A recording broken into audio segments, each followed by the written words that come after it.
Hello, welcome to the Retail Talks. I'm Dunya, Marketing Team Lead at Fiscal Solutions, and today we're going to talk about NRF Recap.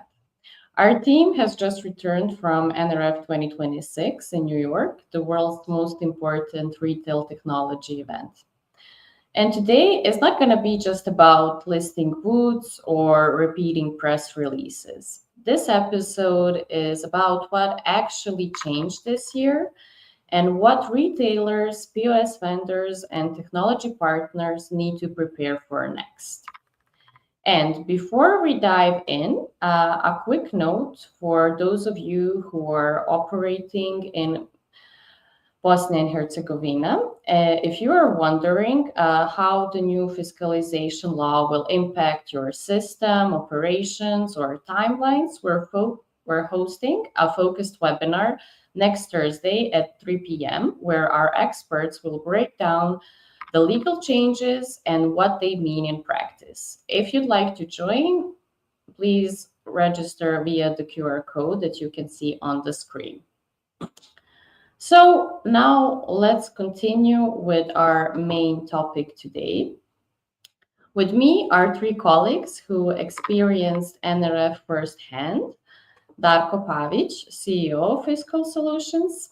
Hi. Milan, hi, Darko. Milan Lazarević, General Manager at Fiscal Solutions. And hello, Milan.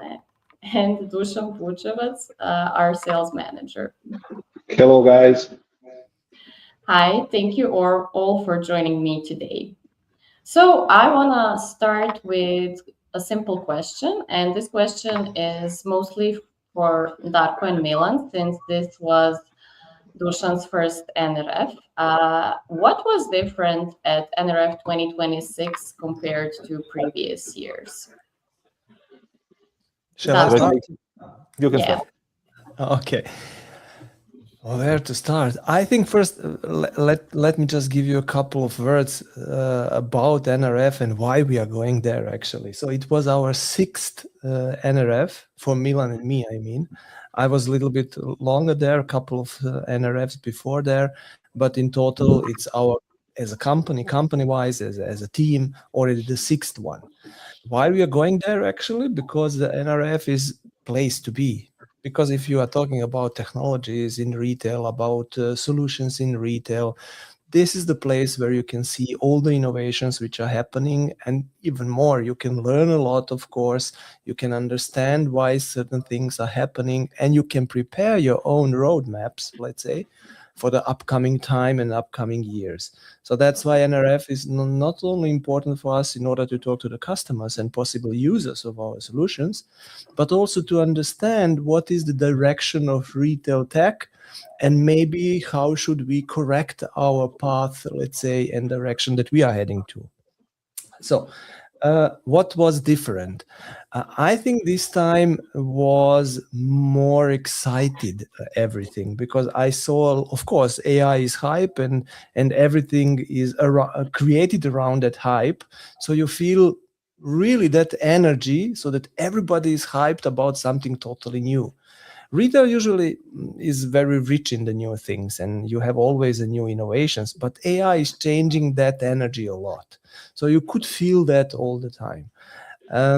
Another point which I think it was important and interesting, the distribution of the visitors changed a little bit as well. Usually the first day is not that visited, but the second then is a peak, and the third one is already less again. This time, the first 2 days were both of them a peak, let's say, lots of visitors. The third one was a little bit less. So this is change in comparison to other years. And I think it was more visited than years before. Maybe the numbers, I'm not sure what are the official numbers, but I feel like it was much more than in previous years. We didn't get you. Yeah, sorry, I was on mute. Thank you for your insight. Milan, what about you? What's your impression? Yeah, speaking about NRF, Darko already mentioned some of the most visible things at NRF. I agree with everything stated. So it's hard to find something else. I think there was a lot of interaction. There was really crowded on Sunday as well, the same as on Monday, which is the second day. I agree with that. And I couldn't, but this is also more or less the same every year. But some of the companies and their stands shrink, but some of the companies and their stand grow. So it's, it was. From that, let's say, view perspective, it was a bit different because I would say that marketing investment, at least from my perspective, in general, was less than it used to be previous years. Just to add something different from whatever Darko said, everything like he stated is actually what is most important. Yes. Okay, interesting. So Darko, did NRF feel more mature this year, like less experimentation and more execution? I think this question is not fair. Why? Because the NRF is happening since more than 100 years. Can you imagine that? More than 100 years. So whatever those guys are doing, it's always very mature because they know how to do it. They are professionals. Beside that, the mentality of US is very marketing driven. So these companies and these people and these organizers and whoever, they know how to do marketing and how to make it successful. So I think even if they are experimenting with certain things, like for example AI stage, which was for the first time this time, they are always really on point and they are always great in the organization. So I cannot say not one point which was not good in the organization or where I could say this could be done better because it's for the first time or something like that. So from my point of view, it's absolutely perfect, as each year you know exactly what to do, where to get your badges, where to get these or that information, which kind of sticker do you need at the end of the show, and all these things which exhibitors actually needs. And the customers which are visiting, they don't see that because they're just coming to chat about certain industrial topics. But everything else, what is happening behind the scene, is already very mature. Yeah, okay, thank you.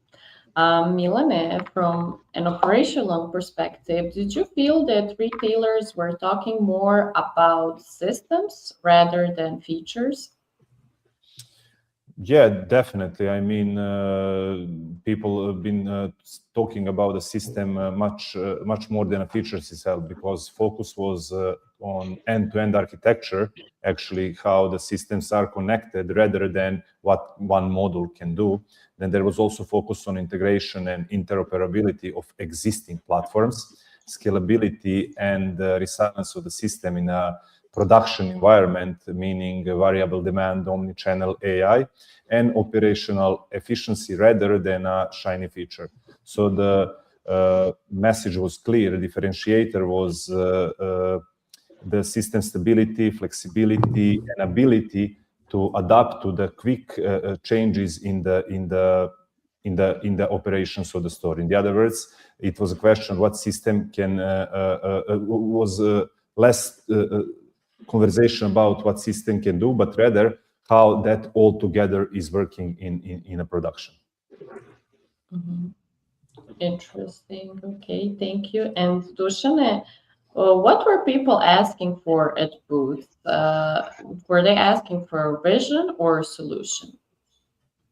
Honestly, Dunja, being my first time there, I expected a lot more sci-fi talk. I mean, they were robots running all over the place, cleaning or doing whatever, and a lot of innovations, as Darko mentioned. But what I actually heard at the booths was much more practical, because people were asking about, they were not talking or asking for the future of retail in next 15 or 20 years. They were asking, how does this fix my problem today? And the shift that I saw was from what is possible to how do I integrate this into my own environment. So I can say that it was much less about the vision on the big screens and so on, and much more about the reality of implementation. Mm-hmm. And I would say that's a good signal, at least I think also for us. Okay, well, I'd like to start with the topic about AI, since I think also based on, well, since I wasn't in New York, but based on the press releases and everything, one team dominated nearly every conversation. AI is no longer a feature, it's becoming the interface. So there were announcements such as Google and Walmart deepening their partnership, Google introducing an AI shopping standard created in cooperation with Shopify, the rise of authentic commerce. So the implication is kind of big. AI agents may soon decide what gets bought. So, Darko, if AI agents become the primary shopping interface, who is the real customer, the human or the AI? Very philosophical question. I think, let me start with a sentence, primer or secondary channel. I don't think that AI agents will become the most important channel where you are selling something. I think they will become one of the channels, which is actually good. But on the other side, it's making the situation on the retailer side quite complex, because then we will have even more dimensions of the multi-channel retailing, because suddenly you have something which is totally different, which is more mechanical, let's say, technical. And this is AI agentic way of buying the things. So that's why I think it will be one of the channels and not the even probably not the major channel, because somebody will like simply more going into the store, and somebody will like more e-commerce and clicking by himself, and others will love AI agents which will do the job for them. So I think that's why it will not be either, but or. So this is one important point. Another important point, if we are thinking about AI channels or AI commerce, let's say AI agents, then we see a huge shift in the way how the products are presented, how the marketing is done, how the processes are organized, and even how the fiscalization is done. Because suddenly you have on the other side systems which cannot see your advertisement, for example, or which maybe don't understand the definitions of the products which you have today in your shops.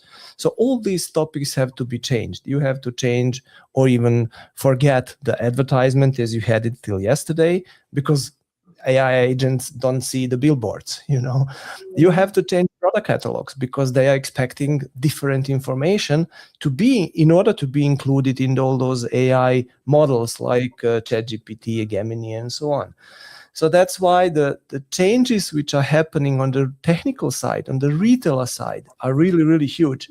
And then on top, we have topics like compliance in certain areas, in certain countries, very complex, which are today even not thinking about AI agent way of handling VATs, but we will have to do that. So that's why, yes, it's nice for the end user. It's an additional way to purchase something, but it's making lots of things very complicated. And that's what I saw as well on the NRF. And people are today working on the basics still. So we still have to find a way how to do the data enrichment, for example, in order to have enough data in the product catalogs, in order to be presentable, let's say, in the AI-based stores. We have to generate data which are not existing. That's why we have a synthetic data, which is something totally new. So these technologies are, let's say, the base which we need in order to run AI agents. What you see from the marketing point of view, if you go through on the floor of the NRF trade show, you see, of course, buzzwords, AI agents, AI commerce, and so on. But we are still missing certain elements of the basic technologies. So that's why I think first the basis has to be done, and then we will see the huge and faster development of AI agents. Coming back, who is the customer? To answer your question, who is actually the customer? I think both parties are the customers. Person means human, and technology means AI agents. Understood. But what do you think this will do to branding, loyalty, and differentiation? If we just think about the channel AI agents, it will kill it. Very simple. Because for the brand, you need relationship. The brands are becoming brands only if I think that they are brands. I, as a representative, not the guy who is deciding, but as a representative of a consumer. So if consumer thinks and feels, and this is the point, feels that something is good for him, he creates relationship to that entity, which we call later brand. And now suddenly you don't have that kind of possibility to develop the emotions between products which are sold and the end user means a human being, because somebody in between is making the decisions not based on the emotions, but based on the data catalogs, which are maybe even synthetical. So this means the loyalty has to be defined totally differently. The brands have to think totally differently, because suddenly I cannot play with the relationship with the end user. So that's why the changes that are coming will be much bigger than the changes that we see today. So we just started with let's say, the huge influence of AI agents and AI way of doing retail, and the changes will be huge. Yeah, I agree. Especially as a marketer, I believe there's going to be, I mean, there already are a lot of changes when it comes to the marketing game. But Milan, from an operational side, if AI's agents are placing orders, comparing prices, and optimizing baskets, what does that mean for retail systems underneath POS, middleware, fiscal services? From my perspective, this is definitely going to have a huge implication and influence on the retail systems beneath the surface, because POS will not be center of the system any longer. It becomes the endpoint, so not the brain, because transactions, they can appear outside the store, outside the POS system, and as mentioned, as Darko just mentioned, without even interaction of the human. That means that POS must be API first, quick and stateless, and ready to receive the decision already by the AI agent instead of building it on its own. Middleware infrastructure is also middleware as a middleware becomes the critical infrastructure, because it's orchestrator for the AI-driven flows like pricing, availability, substitution, real-time layer for the rules, validations, limitations like promotions, loyalty, compliance, and then also protection layer between the AI agents and a core system. And third point related to the fiscal services, they must be fully automatized, because AI agent, if AI agent is actually initiating the transaction, fiscalization must work in a real time without any manual steps. System itself, they must be able to support this headless transaction, which is actually coming from the outside system. So altogether, these AI agents are breaking the classic retail architecture, and the key point or the center of the system is moving from the POS to the event-driven, API-based, and compliance-aware platforms, where middleware and fiscal services are becoming equally important as the checkout itself. Okay, yeah, sounds complicated. Thank you. So, Dušan, did retailers talk about AI agents as something real or as something still theoretical? It's definitely becoming a real thing, but there is a lot of skepticism, healthy skepticism. But in the conversation that I had, retailers are not looking for a chatbot. They are actually looking for a, Darko already mentioned the term agentic commerce, which I believe is just a fancy way of saying for an AI that can actually do something, like process a return or find an alternative to the item that is out of the stock. And it's definitely moving out of the theory phase because big companies like Google or Shopify are already setting the standards right now. But for the average retailer, I believe it's still a focus on, will this agent actually help my customers, or is it going to just to frustrate them? But actually, they are very cautious, but they are definitely starting to test it. Okay, thank you for that insight. So, yeah, there's a lot of hype about AI, but of course, AI wasn't the only signal at NRF. People were also, talking a lot about retail tech execution, especially around automation and self-service. So, Milana, did you have time to go through that section and see which technologies or startups felt genuinely useful, not just impressive on the slide? Yes, many. Some of them are impressive only on the slides, but there are, of course, a lot of technologies that have a real use in a production, in a real life. We mentioned it several times during this conversation, and that the AI is actually taking over. So a lot of different solutions that are powered by the AI, from being able to compare the pricing, or actually to try on certain elements, or just to be able to do different things with the stocks and this and that. I would still speak about a couple of other elements that are also interesting. There was one of the company promoting the computer vision platform that have ability to solve the really concrete problem about empty shelves, where it automatically detects out of the stock and errors in a planogram from shelf space plan without any need for any manual checks. That was one solution that was kind of interesting and has the real that you can use it in a real life. Then another one was related to a solution for the smart data capture, because there is a problem in the or challenge in the retail environment where these scanning devices are quite expensive, and these companies actually implementing the software which can be used on the regular phone, which is directly speeding up the inventory picking and work of the employees in the store.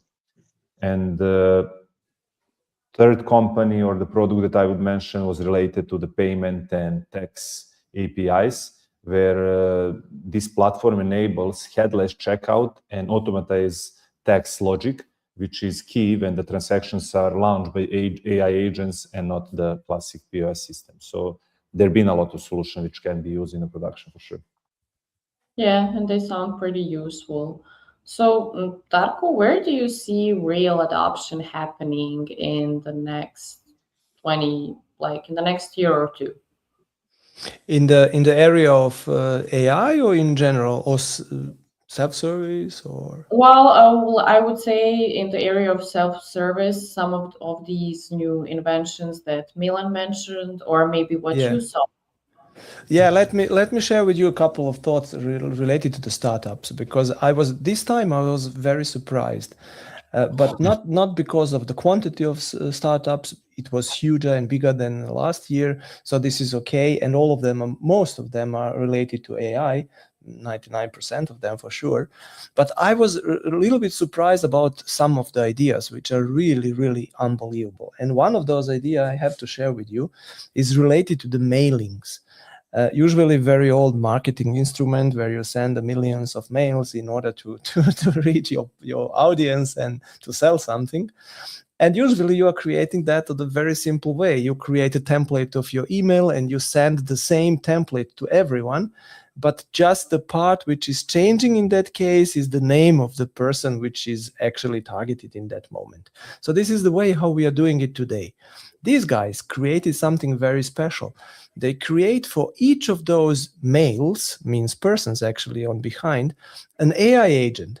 And that AI agent has a target to travel around the internet and to collect the information about that person. Means that AI agent knows exactly, or more or less exactly, who is the person behind the email. So instead of sending one template to every person on your mailing list, every agent is taking responsibility to send just one email to one person behind the email, which was or who was investigated in detail based on the internet data which are available in the internet. This is really huge, because suddenly you as a customer will get an email which is exactly according to your needs, emotions, and so on. I can imagine that this is selling much better, of course, because it's a hyper-personalized from my point of view. So this is really great idea and very useful connection between AI agents, and use case for retail, let's say. Another area of the startups, which I mentioned a little bit before, are the startups which are doing like research on the basis, let's say, like creating synthetical data. I was very surprised as I understood why those synthetical data are so important. You can imagine that we have today lots of LLMs, means the AI models which are common in the world and leading the game, like ChatGPT, Gemini, Perplexity, and so on. And those guys consumed already all the knowledge which is existing. Can you imagine that? Everything what we have published today on some way is already consumed. There is nothing new to learn. That's it. They have everything.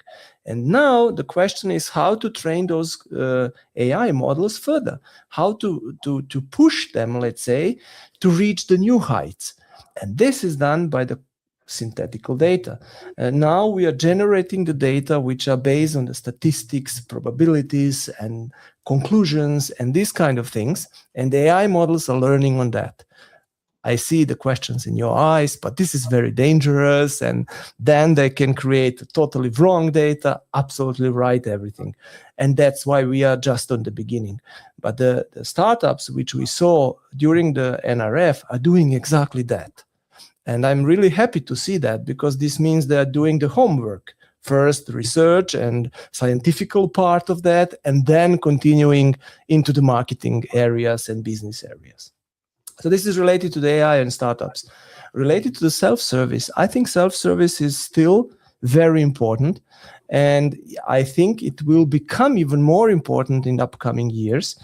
And you could see that during the NRF show, because there are still lots of self-service systems with new ideas, with combinations of AI systems, where you combine certain AI ideas and features in order to protect the sales process, like a fraud detection, in order to do the sales better, to recognize products and so on. So there is a lot of combination nowadays between AI and self-service. But what I'm actually really expecting in the upcoming, let's say, 1 or 2 years, this will maybe surprise you. I'm expecting that self-service systems like self-checkout disappear completely. Really, that we will not have them anymore. And why? Because I think the most powerful self-service solution you have in your pocket. Why do I need a self-checkout, like a big clumsy and box, in the store with everything? I could do the self-service with my phone. I have it in my pocket. So I can go into the store, pick up the items, do the self-service, like scanning, paying, and going out. I don't need self-checkout. I don't need even traditional POSs. For what? The checks, like attendance people which are there, which could check the baskets, they could do that absolutely on the same way if the customer did the self-scanning with a phone as well. So that's why I'm expecting that very soon the stores will recognize that and say, why investing in expensive self-checkouts? I can just invest in a self-checkout app which is running on the phone, and the customer can self-scan himself and finish the process. So that's why I think self-scanning will become, or self-service will become, even bigger. And the next big stage in the evolution is to eliminate self-checkouts completely. Interesting. We'll see. I like the first one about the emails. I think that's gonna help a lot. Good idea, right? Yeah, I think it's gonna be great for cold outreach. So it doesn't seem that cold anymore. Yes, but you know what can happen as well? It can happen that the amount of spam mails increase by that, because it will be very difficult to recognize what is spam and what is not spam, because the mails will be very personalized, and some kind of machines, even if they are AI powered, we'll have a trouble to recognize if this is now spam or is it really somebody writing mail to me because I wanted to get some information or whatever. So I think this is the flip side of the medal, Yeah, but I still think it will be a lot of like interesting to me at least to test it out. Sure. Yes, thank you, Darko, for your insights. And Dušan, were buyers that you spoke to like more interested in automation, cost reduction, or speed to market? Well, it's definitely a mix, but if I had to pick one that stood out, I'd say it's automation for the sake of speed, because retailers are realizing that they can move with enough speed if they are doing everything manually. And yes, of course, everyone wants to reduce costs. That is basically the retail 101. But the big takeaway for me from the NRF is actually how much people care about the self-service right now, as Darko mentioned. But not just in a way, here is a kiosk, but in a way, okay, how do we make this easy enough or fast enough that the customer doesn't even feel the technology while using it? Uh, they also want to get their solution live much faster. And I believe that that era of 2 years IT project is over now, and everyone's looking for that speed to market. Yeah, as expected. Thank you, Dušan. So, yeah, we talked about, startups, self-service quite a lot, and the retail technology stack, but technology alone doesn't create advantage. What really matters is how fast actually can they detect changes and how quickly they can adapt to it, meaning act on it. But this brings to something like another important NRF signal, which is social media, micro influencers, and AI driven trend detection. So, this is like where micro influencers and AI driven trend detection comes into play. And what do you think, Milan, about this trend radar that came up several times at NRF? How do you see this social trend detection evolving from a marketing activity into like a real retail software stack? Yeah, it's definitely, as you mentioned, it's moving from marketing to the core retail system. And I could say that in practice, this means three things. First thing is that trend detection is becoming data input, not the presentation. What does it mean? It means that the signals that are received from the TikTok, Instagram, search, or marketplace, they are entering directly into the forecasting, replenishment, and a pricing system, not only in marketing dashboards as it used to be the case in the past. Second point, it's switch from, so to say, periodical review or insights of the elements to the real-time signals. What does it mean? Instead of quartal trend reports, retail software start working with the week, but early signals. And these early signals are actually automatically launching the actions which lead to test assortment, local orderings, or quick changes of the pricing. Then the third point would be middleware and AI orchestration, because Trend Radar is becoming a service in a stack, event-driven, API-based with clear rules when trend can influence the operations and when it's just a signal. This is why we have to introduce this risk control, audits, and limitations. So social trends detection is not any longer what is popular, but it becomes operational trigger in the retail software, becoming another source of the data, which is directly influence the stock prices, availability, following the strict rules and responsibilities. Wow, so it's not just about marketing anymore. Okay. And Darko, what do you think? Working with micro influencers sounds kind of simple on paper since they are micro, but at scale it becomes an operational challenge. So do you see this becoming a centralized capability? Similar how, Milan mentioned retailers centralized pricing, inventory, or compliance. Or there are so good points in that topic.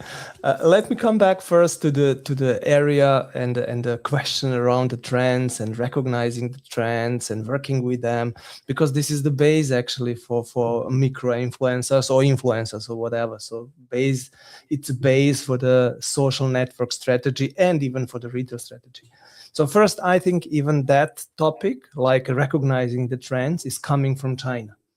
Although maybe it's not directly visible like that, but the companies which started reactive business on the trends are actually Chinese companies like Shein, Temu, and so on. They are scanning the trends, reacting on the trends, and making huge profits because they are very fast and able to react on the trends. So this means that other retailers saw that, and they recognize that if they are able as well to react very fast on the trends, they could make additional business. So that's the reason why the market is today thinking about trends very much, because they can make new money. But imagine how big technical issue or technical problem is to recognize the trends, because we don't have just one social network, we have several social networks. We have lots of users of those social networks and billions, even trillions of posts each day on all of those networks. Now imagine how capable the systems have to be in order to scan all those posts and then to recognize which of those posts are creating trends. And the earlier they do that, the earlier can business react. So this means if the trend is already very visible and everybody is doing something, it's too late already, because if the retailer starts producing something or selling something at that time point, it's already too late, because it's already, he needs some time to produce, and if he is finished, there is another trend already. So this means important is prediction of the trends. And the prediction can be done, of course, only if you have all those data and very smart systems which are capable of predicting something. Perfect for AI. So this means from the technical point of view, we see already now the systems which are basically coming from China, which are able to, and not anymore, but the first systems were from China, which are capable of analyzing millions, trillions of posts and recognizing the trends. And this engine, which is now created in the Western part of the world as well, is now core of the many different tools which are used in retail, not just in the fashion retail, but in other areas as well. So that's why I think this is the first and the most important part if you want to create certain marketing strategies on top. And now that on top could be to work with influencers, of course. And influencers means you have one person which is able to reach lots of persons. And that's what we had till yesterday. Till yesterday, we had exactly this kind of marketing and campaigns where one person is distributing, let's say, the campaign to many persons. This is influencer. But now the world is changing, and we see the changes coming again from the China. The world is getting like that. So this means you have lots of influencers, and each of them is capable of reaching the smaller amount of the people. So this is basically the turnaround of the concept. But why would somebody turn around the concept and use it like that? You could think that this is better than that, but actually it's not, because this means you don't have a relationship to each of them, and not the tight relationship, the close relationship. This means if you are the micro influencer, that you have very close relationship to your followers. And that's why the value of the micro influencers is getting bigger and bigger, because the retailers want to have the value of the relationship between micro influencer and the follower. Influencer cannot have that, but micro influencer can. So that's why they are starting to work with micro influencers. But as those guys cannot reach lots of them, you need lots of micro influencers. And now imagine millions of posts, millions of micro influencers, and millions of, not millions, but many of different social networks. How to manage all that? How to define the campaigns which are good for the group or clusters of the certain micro influencers? What to give them? how to pay them, how to get the feedback from them, how to collect money later if you are doing that kind of some kind of affiliation program or partnering program or whatever. This is not easy topic, especially if you have many of them. And suddenly you need additional tools and technologies which are not only recognizing the trends, but which are able to work with all those micro-influencers which are accessing then followers to the relationship. And now you can be, of course, surprised, as I was. You will not find that many solutions in the western part of the world which are able of or capable of or providing the features to work with micro-influencers. Even during the trade show, it was not easy to find the companies which are doing that. I found some of them, and one of them was on the Alibaba booth, and it was Chinese company. So it's logical. This complete trend, which is changing the way how the retailers are working with the masses, is pushed actually and coming from the China. And even that way of working with the micro-influencers as well. Okay, wow. Yeah. Wow. It is really wow. If you see the quantities of the data, I was impressed, because it's not 2 micro-influencers or 5. There are millions of them. And then with one click, you just send campaigns which are then targeted automatically to each of them. So not bad. Yeah, that sounds great. Dušan, what about you? From your conversations at NRF, are retailers actually ready to operationalize this, or are they still experimenting with influencer campaigns? You're muted. Sorry, my bad. To be honest, my opinion is that most of them are still in silos. I saw some amazing technology for the trend detection, basically a tool that shows you what's going to or what's blowing up on TikTok before it's sold out. It's a great, amazing, very useful tool, but I believe that the gap is actually in the logistics, because it's one thing to know when or if something is trending on TikTok or any other social media.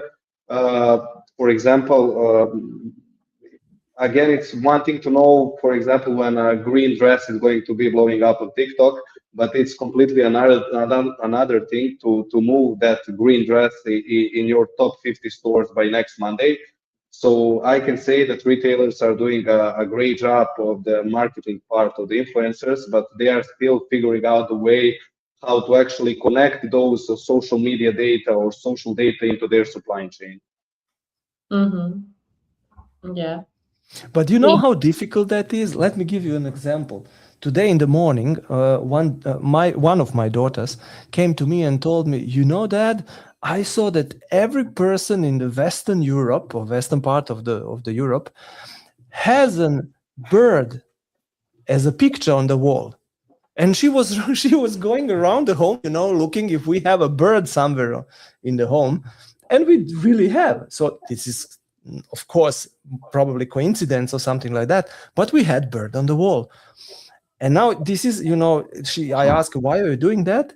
And she just told me everybody on TikTok is checking in the moment in the Western Europe if they have bird as a picture on the wall. Great moment. If I could sell the birds, as a pictures to put them on the wall, it would be the great moment. But who can predict that? Who can imagine that today in the morning, the kids will look for the birds on the walls? Nobody. So I don't know if the systems could ever predict these kind of trends. But it seems that companies are working on a solution which are capable of doing that. So it's a really exciting area to talk about. Yeah, but they can also create trends, not just. Do you have bird on the wall? Picture of the bird? No. Okay. No, I'm not a fan of birds. Dušan, and you? Any birds I'm not sure. I would have to check. I'm not sure. This typical man answer, I have no idea what's hanging on my walls. Something. So. Yep. Very good. Okay. Okay, well, thank you for this interesting conversation about birds. But there's something else more interesting. While AI dominated the conversation at NRF, physical retail was far from being ignored. NRF showed clear shift that brick and mortar is no longer seen as liability, but as competitive advantage when done right. So Darko, why is physical retail gaining importance again in an AI-driven world? I think there are two reasons for that. And both of them are becoming more important the bigger usage of AI is actually. We are missing certain data. So the AI solutions and everything what we see in the world in the moment is created around data which we have somehow digitally in internet, through the e-commerce, through the social networks. Then we are measuring the trends, we are predicting them. All of those data are actually digital data, and all of those data are not really related to me as a person, only as a reaction on what I'm doing through the browser, for example. But what we are still missing, and AI is actually missing, are the real life data from me as a person. Just imagine the situation the year before, 2025, during the NRF, Milan and I visited one of the startups, and that startup was developing sensors which are actually measuring, are you sweating or not, in front of the shelf.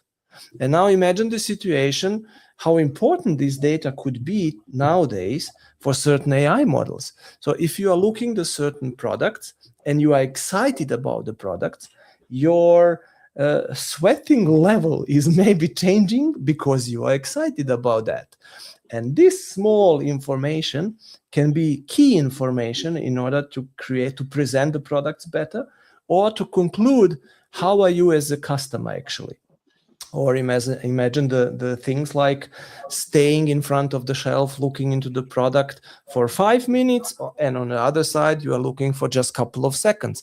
Immediately, you can conclude that that product is more important for you, or at least that you are more interested in that product than the other one where you just spent 5 seconds. And this kind of real life physical data can be collected only in the store. So what we see today, and it was visible during the NRF, is that the companies are investing in the infrastructure, sensor-related infrastructure, Internet of Things, so means connections between the sensors, making the sensors smart and so on, in order that the store is capable of collecting much more data than yesterday, and then providing those data to the AI in order to make the certain conclusions. So this is the one part why the physical stores are becoming more and more important. Another part is related to the human experience. Although we love AI, we love the way how it automates certain things. I like to get the personalized messages. Everything is great. But we still love the social connections. We still love to experience something with our senses, to touch something, to try something, and so on. And you can do that only in the store. And that's why I think the stores are changing. On one side, they're becoming, of course, the source of the missing data. And on the other side, they are becoming the place to experience certain things like products or social connections or whatever. And the more AIT is developing, the more will these two parts develop, and the store will become more and more important. I'm absolutely sure that it will be exactly like that, and not that the stores will more close and get less important. Okay, yeah, I kind of agree. We're all missing that human connection, and that's just AI and wondering what's fake, what's real. Milan, yeah, this is big point. Sorry, but this is really big point. What is fake and what is real? Nobody can differentiate nowadays anymore. Yeah, maybe us, but I also heard some, so it wasn't a study, but like people ask their kids who were born into this social media and AI world, and they show them a video which was AI, but you cannot see that it's AI. And the kids just responded, "Dad, why are you showing me that? That's not real." Really? So, yeah, the kids who are born into this, they can already kind of sense, and based on what they're exposed to, what's real and what's not. that development would be very interesting. I'm very curious to see if this is really developing like that, because this could save us, actually. Yeah, younger generations for sure. Yes. So, Milan, what stores technologies stood out at NRF? Kiosks, self-checkouts, or unified commerce? Yeah, I'm not sure if we should speak about self-checkout since Darko predicted that they will be gone in a year or two. But yes. Yeah, just kidding. I mean, yes, it's... Feel free to comment. Say it again? Feel free to comment, please. We would like to hear. What do you think? Will they disappear, self-checkout? This is where I want to make the point. I think there will be... it's hard to say, Darko. We spoke about it several times through the different occasions. We can see the cashierless store. We are speaking about AI agents. We are having technologies advancing. So it's really hard to say if they exist, if they will exist, and in which form. I'm sure that they will not disappear in 2 years. I can guarantee you that. But in a longer period of time, it will be interesting to see how all these retail will work. I mean, I can imagine a scenario, you just walk on a street and you are recognized by the different units from the side by using the telephone or chip or network or whatsoever, where they have all the data about you, who you are, your bank details, everything. So you can just simply pick up something and you will automatically be charged. So in this case, there is no self-checkout. But I don't know, this is the future that we are entering. I'm not sure if this is going to happen very soon, but in some future definitely will be, because it goes into that direction, my personal opinion. To answer to your question about the kiosk, self-checkout and unified commerce, I haven't seen anything new, but I could say that these systems are more mature now. So if we speak about the kiosks, they are not only for ordering any longer. They are the unit they're using for a fallback when there is not enough stuff in the store. Then you can use it as an entering point for the endless aisles and for the return processes. It's a user interface for the elements that POS is not covering. So, for example, if you are entering the store and you want and you buy some stuff, you're getting your regular receipt. But then if you want to enter it for a company receipt, you can go to the kiosk and then use it and print your own invoice for a company and so on. So it has different elements. So the value is in integration with inventory and order management and not in the kiosk itself. Self-checkout, definitely not a headline story any longer, but it's operationally much more mature. So there is a better shrink control because there is computer vision plus rules like random checks, alarms, limitations, flexible payment flows, seamless integration with the loyalty and digital receipts. So in the other words, less experiment, more stability. And the third point, it was unified commerce. So it's, I think the point is that now we can feel the real implementation less than a buzzword. It used to be in the previous years. So now we can say it's a single source of truth, meaning that it's one source for information for price, stock, customers. And also transaction can appear anywhere, as I already explained, in one channel, then end up in the other one. And there is a less focus on the new POS, but more focus on the shared services and event-driven architecture. So I could say that if we have to draw the line, the technologies in the stores are not only not important by its format, but they are important how seamlessly and reliable they can be and how they are connected with the core system. Because to answer then ultimately to your, but I think we agree about this, Darko, stores, they're becoming nude in a network, not just the world on its own. So I think the stores will exist, equipment in the stores will still exist for a certain period of time, and they have to coexist with everything else that is surrounding us. Okay, that sounds quite complex, but thank you for your insights. But Dunja, you know, I'm not sure why you think it's complex. I think I was just trying to explain all the topic in the very few details, but I'm sorry if I made it complex. No, I'm just saying for me. I'm not saying about the rest of the audience.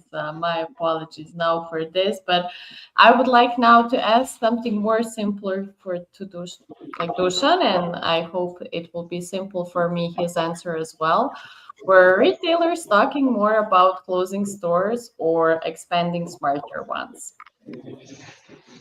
This was actually one of the favorite parts of the NRF for me, and I can say that the retail apocalypse talk is officially over.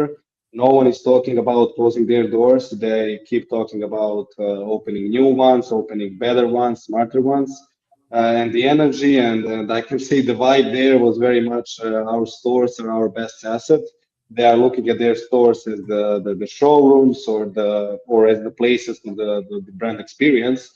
And the goal now is not to have more square footage, but to have smarter square footage. By that I mean the place where the technology will be placed, of course, and handle all of those boring tasks in the stores, so the staff can actually focus on what's important, and that is to talk with the customers, to help them in the store, and so on and so on.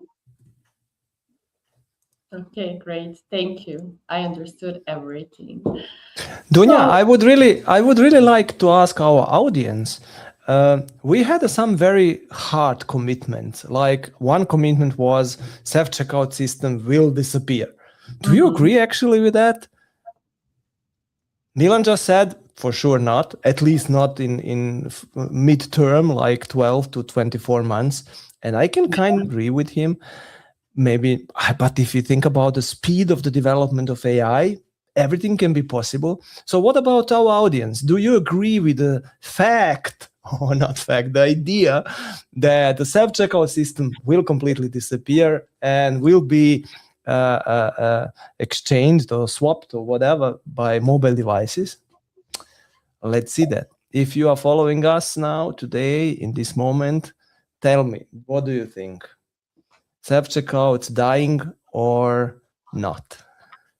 Because if you ask the manufacturer of the self-checkouts, they will tell you, no, we will continue and there will be just new features, and kind of I can agree with that, but I'm not sure. Well, we are waiting for the audience to join us, or at least to raise the question or agree or disagree. I'm thinking about this Amazon Go. So Amazon Go in general is a self-checkout itself. Just you have to go inside that self-checkout and then finalize everything. So it will evaluate in some direction. So we'll see. Exactly. That's exactly what I need. But to be honest, I made them also prediction which was totally wrong. A couple of years ago, I predicted that the traditional POSs will disappear. And the story that I told was the same. So why do you need traditional POS? Every cashier can use the mobile phone.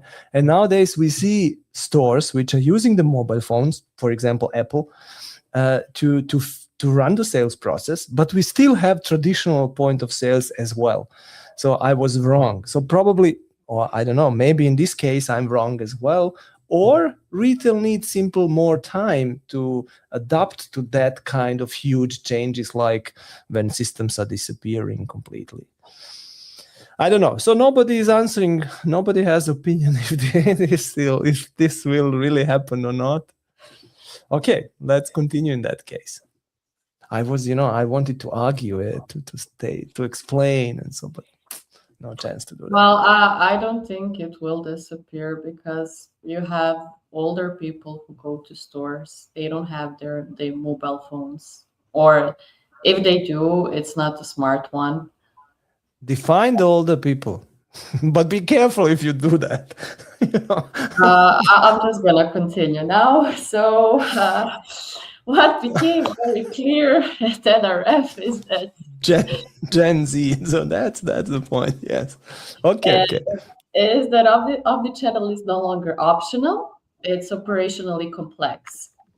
So, Darko, if you had to give one strategic recommendation to retailers after NRF, what would it be? I want to give two, not just one. So the one and the first one would be related to the AI. First, don't think that AI is a magical tool which can increase your profits just like that. You take something and suddenly you have 20% more profit. Certainly, these kind of things can happen if you apply the certain things in a certain way, but it's not that magical tool yet. We see certain developments that it will become very powerful, that it will improve the processes, increase the profits and so on, but it's not yet there. The point is only if you can wait till it's done already, or should you start earlier? So my advice is start already now, start experimenting and learning, because you have to learn what does it mean actually to use AI. But I'm not talking now about ChatGPT, which is correcting your grammar because you didn't, translate something on the right way. So you should think about and test and experiment about the tools which are changing the processes in the retail, which are improving the sales processes, improving the customer experiences, and so on. And for that, you need a kind of AI lab. You need the people which are dedicated to that, and then you have to test and to play with that. This is my big advice. Play with AI now, because later, if the others are already implementing it, it will be too late. Very simple. And the second advice is think about the strategy of your physical stores, because I think it's very important now to change the physical stores into the social and experience hubs. Because otherwise the people will go to other places which are more nice for them and they enjoy more, and the retailer will lose the consumers by that, the customers. So on one side, play with AI, make an AI lab or something like that. On the other side, think about the strategy of physical stores and make social and experience hub out of that. Thank you. I hope that will be useful to our listeners. Now, Milan, what do you say? Where should retailers invest first? AI, infrastructure, or compliance readiness? Yeah, if we have to put this in order, then definitely infrastructure would be first and mandatory, because without the API first, event-driven and real-time infrastructure, AI will not have quality of data as it's expected and needed to process it further. Unified commerce will not work, and store and digital channels remain in silos. And this actual infrastructure, it's invisible investment, but it's actually enabler for everything else. Then once the infrastructure is in place, I think the compliance is something that has to be done in parallel or immediately after the infrastructure is in place, because fiscalization, tax logic, audit trial, and consent are not the back office topic any longer. AI and headless transactions are affecting it directly, as I already spoke and mentioned during the previous questions. And errors that are the errors in compliance are actually blocking the scale and entering the new markets. And very similar with the topic that Darko mentioned a little bit earlier for the AI, it's same for a compliance. Retailers that postpone that are already one step behind the others. And once we have this in place, compliance and infrastructure, then AI can be introduced, and then we can because then we will have the value such as data will be available in real time. You will have clear rules and responsibilities, and then system will be able to execute the decisions and not only to show them to the user. Thank you, Milan. That was very insightful. And Dušan, and my last question is for you. What questions should retailers be asking vendors right now, but they aren't? That's a great question, and I think they should be asking how easy it is to turn this off if it doesn't work, because we talk so much about locking in a vendor or a big 5-year plan or a big 10 years plan, but the retail is changing so fast. I mean, we can just take a look at how much AI has jumped up in the previous 12 months. And instead of asking, can you do everything, they should ask, how well do you play with others? Because in the time that we are living in right now, in 2026, you don't need a vendor who does everything, but you need a vendor who fits into your ecosystem without basically disrupting it. Yeah, for sure. Thank you, Dušan. And well, I want to thank all three of you for joining me today and sharing your valuable insights. I believe that NRF 2026 made one thing clear, that retail is becoming more intelligent, more automated, hence more complex. AI agents, smart stores, and global omnichannel operations all depend on strong infrastructure and compliance foundations to scale sustainably. So thank you for joining this NRF Recap edition of Retail Talks. Follow Fiscal Solutions for more insights from the intersection of retail technology, compliance, and global expansion. Thank you, and see you in the next episode. Bye. Thank you, everyone. Thank you. Bye. Bye-bye.